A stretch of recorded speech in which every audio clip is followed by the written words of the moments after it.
సంవత్సరాల తరబడి ఎన్ని మందులు వాడినా మీ మోకాల నొప్పులు తగ్గట్లేదా? ప్రాణ పెయిన్ క్లినిక్ లో అత్యాధునిక చికిత్స. అమ్మ నమస్తే. నమస్తే అమ్మ, నెగిటివ్ ఎనర్జీ ఇంట్లో ఉందనుకోండి, ఎలా పోగొట్టుకోవాలి? అసలు అలా నెగిటివ్ ఎనర్జీ మన ఇంట్లో ఉంది, ఇంట్లో తిరుగుతుంది అనే ఫీల్ తెలుస్తుందా? ఇలాంటి క్వశ్చన్స్ కొంతమంది కామెంట్ రూపంలో తెలియజేశారమ్మా, మీ ద్వారా వాళ్ళకి నివృత్తి కావాలని. ఓకే అమ్మా. నెగిటివ్ ఎనర్జీ, అసలు energy is there, energy is constant, either it is negative or positive. Negative ఉందనుకోండి, you charge it and it becomes positive. ఎట్లా అంటే చీకటి వెలుగుగా మారినట్టు. చీకటి పోయి వెలుగు రాదు, చీకటే వెలుగుగా మారుతుంది దీపం యొక్క సామీప్యంలో. ఈ పని చేయాలి. ఈ పని చేయాలంటే ముందు అక్కడ ఓ దీపం ఉండాలి మన దగ్గర, అక్కడ చీకటి ఉందని తెలియాలి. అంతే కదా. చీకటి ఉందని ఎలా తెలుస్తుంది? చీకటి ఎప్పుడూ కూడా మనకు అక్కర్లేని భావాలకు సంబంధించి ఉంటుంది. చీకటి కూడా అవసరమే. చీకటి లేకపోతే నిద్రపోలేము. అవును, నిద్ర బాగా పట్టకపోతే శరీరం మళ్ళీ చక్కగా తయారవదు. అలా తయారవ్వడానికి కావాలి, రిఫ్రెష్ అవ్వాలంటే చీకటి అవసరమే. చాలా ఉన్నాయి అవన్నీ. సరే, అవన్నీ ఎలా గుర్తించాలి అంటే, ఏది మనకు అక్కర్లేదో అవన్నీ జరుగుతూ ఉంటే నెగిటివ్ ఎనర్జీ ఉందని అనుకోవచ్చు. అంటే ఈ నెగిటివ్ ఎనర్జీ ఎట్లా అంటే, అసలు కొన్ని ఇళ్ళకి వెళ్ళండి మీరు, ఎంత హాయిగా ఆనందంగా అనిపిస్తుందంటే ఇంకా కొంచెం సేపు కూర్చోవాలనిపిస్తుంది. అంతే కదా.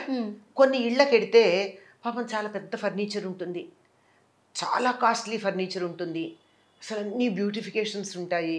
They will be offering us so much. అది తింటారా, ఇది తింటారా, అది చేస్తారా, ఇది చేస్తారా అంటూ ఉంటారు. కానీ మనకు అక్కడి నుంచి ఎప్పుడు లేచి వచ్చేద్దామా అని కాళ్ళ కింద ముళ్ళు ఉన్నట్టు ఉంటుంది. మనకే తెలిసిపోతుంది. ఎవరైతే కాస్త ప్యూర్గా ఉంటారో, మరీ భావావేశానికి భావోద్వేగానికి లొంగకుండా ఉంటారో అటువంటి వాళ్ళకి కాస్త చికాకు అనిపిస్తుందమ్మా. మీరు ఈ అతి సున్నితమైంది నేను చెప్పలేకపోవచ్చు, కానీ అందరూ ఫీల్ అవ్వలేకపోవచ్చు, కానీ చాలా స్ట్రాంగ్గా ఉంటాయి కదమ్మా. శ్మశానంలోకి వెళ్ళి రండి, ఎలా ఉంటుంది? తిరిగి వచ్చాక ఎలా ఉంటుంది? చాలా అనీజీగా అనిపించేస్తుంది, డల్గా అనిపిస్తుంది, నీరసంగా అనిపిస్తుంది, డిప్రెసింగ్గా అనిపిస్తుంది. ఇవన్నీ అనమాట, ఇవన్నీ దానికి నెగిటివ్ ఎనర్జీకి సింబల్స్. డల్నెస్, డిప్రెషన్,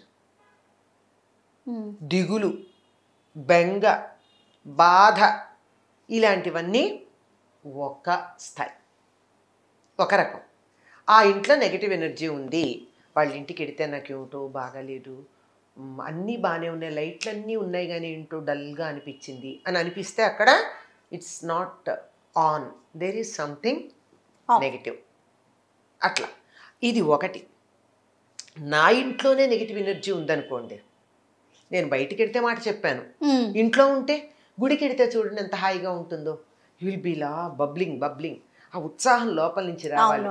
ఆ ఉత్సాహం వచ్చిన చోట పాజిటివ్ ఎనర్జీ ఉన్నట్టు, ఆ ఉత్సాహం తగ్గిపోయిన చోట నెగిటివ్ ఎనర్జీ ఉన్నట్టు. ఇది బయట. మరి నా ఇంట్లో ఉంటే, నేను నిరంతరం అక్కడే ఉంటా గనక పెద్దగా తెలియదు అది నెగిటివా పాజిటివా అని. సరే, ఇతరులు ఎవరన్నా చెప్పచ్చు. దాన్నే మన వాళ్ళు పూర్వం ఏమనేవారంటే, ఆ ఇల్లు కళకళలాడుతోందండి, వాళ్ళ ఇంటికి వెళ్తే ఉండాలనిపిస్తోందండి అనిపిస్తుంది. ఇది నా ఇంట్లోనే నెగిటివ్ ఎనర్జీ ఉన్నట్టయితే నాకు దిగులుగా ఉంటుంది, బద్ధకంగా ఉంటుంది, ఉత్సాహం ఉండదు ఏ పని చేయడానికి. చెయ్యాలా, లేవాలా, వండాలా, తినాలా, అది కూడా ఉంటుంది. చూడండి, పిల్లలు అన్నానికి పిలిస్తే రారు. అవును. పైగా నేను ఒక కుర్రవాడిని విన్నాను, వాడు ఎందుకు తినాలి అని ప్రశ్న వేశాడు. వాడు నాకు షాక్. నేనే ఆలోచించుకోవాల్సిన పరిస్థితి కదా అది, ఎందుకు తినాలి, తినాల్సిన అవసరం ఏమిటి అని. వాడు అంత డల్గా, ప్రపంచమంతా మీద పడిపోయినంత డల్గా, ఎందుకు తినాలి, తినకపోతే ఏం అని అడిగాడు దీనంగా. ఎంత నెగిటివిటీ ఉంటే అటువంటి ప్రశ్న వస్తుంది ఒక 6-7 ఏళ్ల కుర్రాళ్ళు. ఇలాంటిది పెద్దవాళ్ళం కనుక దాన్ని ఒక్కదాన్ని కంట్రోల్ చేసుకుని తప్పదు, తినాలి, బతకాలి అని పెడతాం. పిల్లవాడికి అది తెలియదు ఆ మాట. కనుక ఇలా ఏ పని చేయాలన్నా, లేవడం దగ్గర నుంచి, పని చేయడం దగ్గర నుంచి, తినడం దగ్గర నుంచి, అన్ని విషయాలలోనూ నిరుత్సాహం. ఉత్సాహమే ఉండదు. అన్నిటికన్నా ప్రధానంగా ఉండాల్సిన దాని గురించి చెప్తారు చక్రవర్తుల గురించి. చక్రవర్తులు రాజులే కాదు, మనకు కూడా ఉండాల్సింది ఉత్సాహ ప్రభు మంత్రి యుక్త లక్షణాలు ఉండాలంటారు. మొట్టమొదటి ఉత్సాహం, చేయాలనేటటువంటి ఉత్సాహం కలగాలి, ఆ ఇనిషియేటివ్ ఉండాలి. అది లేకపోతే నెగిటివ్ ఎనర్జీ ఉన్నట్టు. ఏం చేయాలని ఉత్సాహం లేకపోతే, ఇంట్లో ఎంతమంది ఉంటే అంతమంది అలాగే నిరుత్సాహంగా ఉంటే అసలు దీనానాథుల్లాగా ఉంటారు వాళ్ళు. ప్రపంచం బరువంతా వాళ్ళే మోస్తున్నట్టు ఉంటారు. అట్లాంటి ఇంట్లో నెగిటివ్ ఎనర్జీ ఉన్నట్టు. తర్వాత అలా లేకపోతే ఎవరో ఒకళ్ళు కొంచెం ప్రయత్నం చేస్తూ ఉంటే ఉత్సాహంగా ఉండడానికి, ఎందుకంటే తరచుగా బయటికి వెడుతూ ఉంటారు వాళ్ళు, ఇంట్లో ఉంటారు. అలా వెళ్ళి వస్తూ ఉంటే కాస్త ఉంటుంది. అలా గనక చేస్తూ ఉంటే ఈ ఉత్సాహంగా చేసే వాళ్ళని కిందకి లాగేయడం, ఏ పని చేద్దామన్నా వద్దనటం, ప్రతిదానికి నెగేషన్. ముందర అసలు ఇది కాదు అంటూ మొదలు పెడతారు. ఇది సరే అని ఎవరు అనరు, ఇది కాదు అంటూ మొదలు పెడతారు. అనేక రకాలైనటువంటి మానసిక వ్యాధి కారణంగా శారీరకంగా వ్యాధి వస్తుంది. ఎప్పుడు కూడా మనసులో వచ్చే తర్వాత శరీరం మీదకి వస్తుంది. అందువల్ల వాళ్ళకి ఏమిటో తెలియదు, ఏదో రోగం అంటారు, ఎప్పుడూ రోగం అంటారు. హాస్పిటల్కి తీసుకెడతాం, అన్ని రకాల టెస్టులు చేస్తారు. Clinically there is no problem, but they complain of the problem every time. ఎప్పుడు చూడు నాకు కాలు నొప్పి, వేలు నొప్పి, ముక్కు నొప్పి, మూతి నొప్పి, కన్ను నొప్పి అని ఏదో ఒకటి అంటూ ఉంటారు. మళ్ళీ ఏం లోటు ఉండదు. మరి అట్లాంటిది ఏమిటి, ఎందుకు అలా అంటూ ఉంటారు అంటే, మన వాళ్ళు పూర్వకాలం ఏమనేవాళ్ళు అంటే, ఆ దెయ్యం పట్టినట్టుంది, ఏదో మాయ రోగం అనే పదం వాడేవాళ్ళు. అంటే కంటికి కనపడదా రోగం, మాయ రోగం. నిజమే. అట్లాంటి దాన్ని అటువంటి ఉన్నట్టయితే ఏ పని చేసినా పైకి రాకపోవడం, చచ్చేటి వ్యాపారం చేస్తారు, కలిసి రాదు, ఇక కుటుంబం వెనకాలే ఉంటుంది, అదే వెనకాలే ఉంటుంది. ఆఖరికి అసలు ఎక్కడ కనపడుతుందంటే ఇదంతా, ఇవన్నీ పైకి కనపడేవి. మూలం ఎక్కడుందంటే ఇంట్లో పూజ చెయ్యాలన్న ఉత్సాహం ఉండదు ఎవరికి. దేవుడికి దండం పెట్టుకోరు. ఎవరో ఒకళ్ళు బలవంతంగా పూజ చేసినా మిగిలిన వాళ్ళందరూ అసలు ఆ జోలికి రానే రారు. ఆ దేవుడి ఫోటోలో విగ్రహాలు లేకపోతే ఒక మందిరము ఏదో ఉంటాయి కదా, ఎవరి స్థాయికి వాళ్ళకి, ఎవరికి వీలుని బట్టి వాళ్ళకి, అవేవి కూడా శుభ్రంగా ఉండవు. పాడో అంటే ఓడో అన్నట్టు ఉంటాయి. అక్కడ అస్సలు ప్రధానం అక్కడుంది. ఆ ఇంటిని బాగు చేయాలని ఎవరికన్నా అనిపించింది అనుకోండి, అనిపించవచ్చు కదా, అట్లా అనిపించింది అనుకోండి, ముందర ఎక్కడ మొదలు పెట్టాలో తెలుసా? దేవుడి గదిని శుభ్రం చెయ్యాలి. ఎంత బాగా చెప్పారమ్మా. దేవుడి ఫోటోలు శుభ్రం చెయ్యాలి, ఆ పైన వంటిల్లు శుభ్రం చెయ్యాలి. మరి అక్కడ సరిగ్గా లేకపోతే అక్కడ వండినటువంటి తిండి తిన్న వాళ్ళకి మనసుకి ఆనందం ఎక్కడొస్తుంది? ఆ తర్వాత టాయిలెట్స్ శుభ్రం చేయాలి. అవి నీట్గా లేకపోతే కూడా ఈ నెగిటివ్ ఎనర్జీ స్థిరోభవ వరదోభవ సుప్రసన్నోభవ అని చక్కగా మన మీద ప్రసన్నత చూపించడానికి సిద్ధంగా ఉంటుంది. Make the toilets clean. అప్పుడు ఇంటి ముఖద్వారం ఎలాగో కాస్త పెడతారు, ఎంత లేదన్నా దాన్ని కూడా శుభ్రంగా ఉంచుకునే ప్రయత్నం చేయాలి. ఇల్లంతా శుభ్రంగా ఉండాలి. శుచి ఉన్న చోట కళ ఉంటుంది కనుక ముందు శుచిగా ఉండాలి. ఇవన్నీ శుభ్రం చేసుకుని వీలైనంత వరకు భగవంతుణ్ణి తలుచుకుంటూ ఉన్నటువంటి చోట నెగటివ్ ఎనర్జీ ఉండదమ్మా. ముఖ్యంగా హనుమంతుడి యొక్క ఫోటో పెట్టుకున్న చోట నెగటివ్ ఎనర్జీ రాదు అని పెద్దలు చెప్పినటువంటి మాట.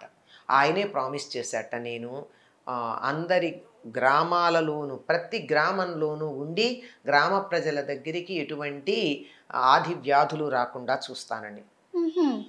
చాలా గ్రామాల్లో ప్రస్తుతం లేవుగా హనుమంతుడి విగ్రహాలు, పెట్టే ధైర్యం మనకి లేదు, శక్తి సామర్థ్యాలు కూడా లేవు. అంచేత మన ఇంట్లో ఉన్న హనుమంతుడి విగ్రహం, మళ్ళీ అయితే కష్టం దాన్ని అంతా చేయడం, ఒక ఫోటో పెట్టుకోండి,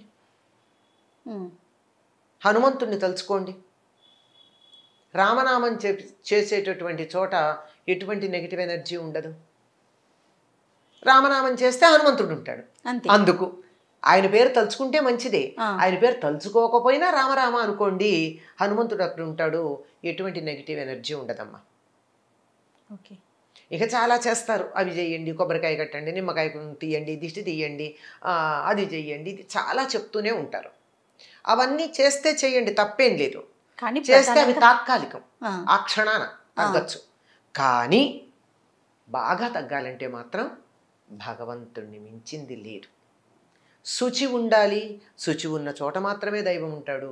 శుచిగా ఉండి భగవద్ధ్యానం చేయండి. 40 రోజుల లోపల ఫలితం వస్తుంది. అందులో ఎటువంటి సందేహం లేదు. అంతేనమ్మా. అయితే మనసు ప్రశాంతత ఉంటేనే ఇవన్నీ చేయగలుగుతాం. మీరు అన్నట్లుగా ఆ ప్రశాంతత ఎప్పుడు వస్తుంది? భగవంతుని స్మరిస్తే వస్తుంది. అంతే కదా, అంతే కదా. భగవంతుడిది అసలు గమనించి చూడండి. దేవుడి మందిరం శుభ్రం చేసుకుని అక్కడ పూజ కూర్చుంటే కనీసం దీపం వెలిగించటం అదన్నా చేస్తారు కదా చాలా ఇళ్లల్లో, పెద్ద పూజ చేయకపోయినా. అప్పుడు ఉండేటటువంటి ఆ దీపం వెలిగించి కూర్చుంటే ఉన్న కాసేపు ఉండే ప్రశాంతతకి, ఆ మట్టి అలాగే ఉండి దుమ్ము, ఫోటోల నిండా దుమ్ము ఉండి వాడంటే అడేదో తోకదేజా తొండంజేజా తెలియటం లేదని అట్లా ఉండే పరిస్థితుల్లో ఉన్నప్పుడు తేడా మనకే తెలుస్తుంది, ఎవరో చెప్పక్కర్లా. ఆ కాసేపు అక్కడ బాగుంది అంటే అర్థమైంది కదా. అది యూ కెన్ ఎక్స్పాండ్. తప్పకుండా అమ్మా. దేవుని గది, వంట గది, అలానే బాత్రూమ్ గురించి కూడా చెప్పారు మీరు.